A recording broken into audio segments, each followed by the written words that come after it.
आज हम पढ़ेंगे ज्ञान गंगा। ज्ञान गंगा भाग 1। भक्ति मर्यादा।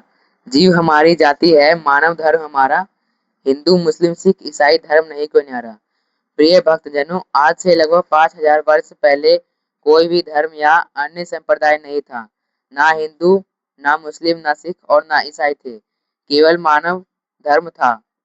सभी का एक ही मानव धर्म था और है।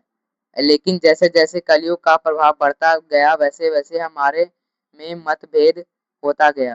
कारण सिर्फ यही रहा कि धार्मिक कुल गुरुओं द्वारा शास्त्रों में लिखी हुई सच्चाई होता गया को दबा दिया गया।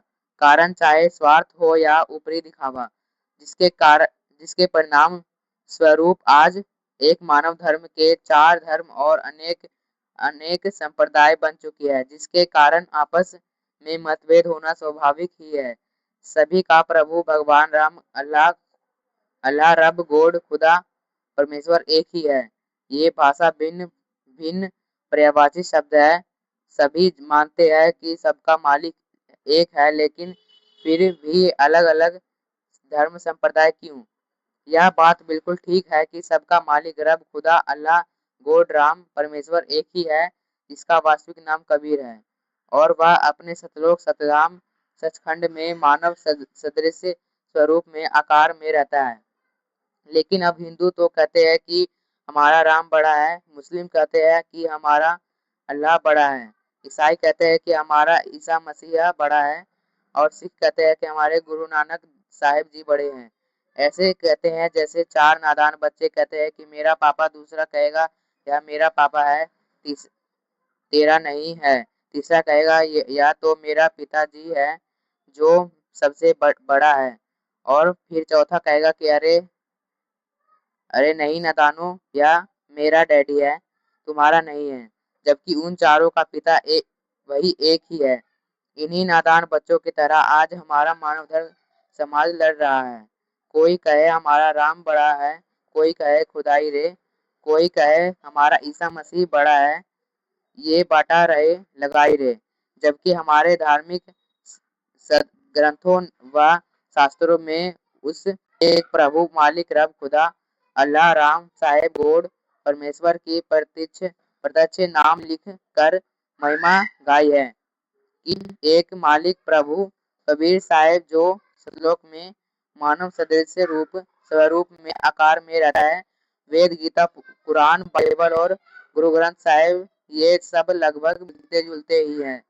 यजुर्वेद के अध्याय 5 श्लोक नंबर 32 में, सामवेद के मंत्र नंबर 1422 में, अर्थवेद के कांड नंबर 4 के अनुवाक 1 के श्लोक नंबर 7, ऋग्वेद के मंत्र 1 अध्याय 1 के सूक्त 11 के श्लोक नंबर 4 में कबीर नाम लिखकर बताया है कि पूर्ण ब्रह्मा कबीर है जो सतलोक में आकार में रहता है। गीता जी चारों वेदों का संक्षिप्त सार है।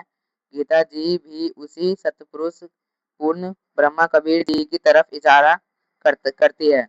गीता जी के अध्याय 15 के श्लोक नंबर 16 से 17, अध्याय 18 के श्लोक नंबर 42, 61 62, अध्याय 8 के श्लोक नंबर 3 8 से 10 तथा 22 में, अध्याय 15 के श्लोक नंबर 1 2 3 4 में उसी पूर्ण परमात्मा की भक्ति करने का इशारा किया है।